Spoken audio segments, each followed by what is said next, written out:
Is someone else watching your Netflix profile? I'll show you how to password protect it in under 1 minute. No more surprise algorithm mess-ups or spoilers. Open Netflix in a browser. Mobile app won't work.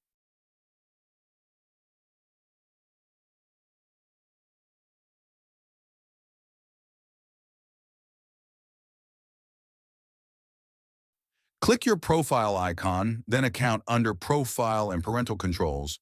Click your profile, tap Profile Lock,